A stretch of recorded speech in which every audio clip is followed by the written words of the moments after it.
Viewers আসসালামু আলাইকুম। গুপ্তদের সন্ধান ইউটিউব চ্যানেলে সবাইকে সুস্বাগতম।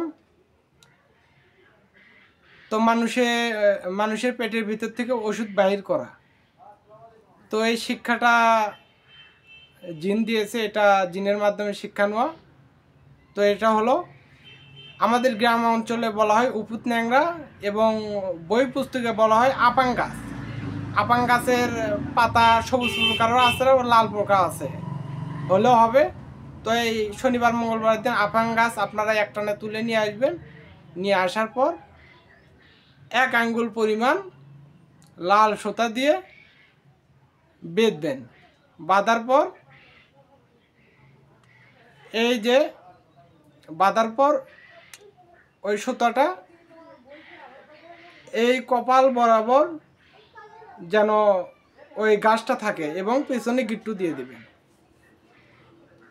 এবং রাতে ঘুমায় যাবেন। পরের দিন সকালবেলা উঠে কাঁসার বাটিতে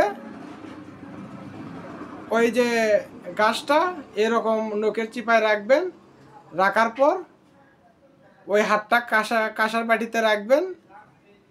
রাখার পর কাঁসার বাটি থেকে পানি নেবেন, এরকম হাত ধুয়ে নেবেন। এরকম মোগরা পর্যন্ত ধুলে চলবে। দেখবেন যে কালো কালো জীবাণু বের হয়ে যাইতেছে। তো এই হাতটা ধোবেন 5 মিনিট, বা হাতটা ধোবেন 5 মিনিট, এই ভিতর দিবেন, দিয়ে ধোবেন। তো আল্লাহর রহমতে এটা 3 দিন করবেন। 3 দিন করলে আল্লাহর রহমতে আপনার শরীরের ভিতর যত প্রকার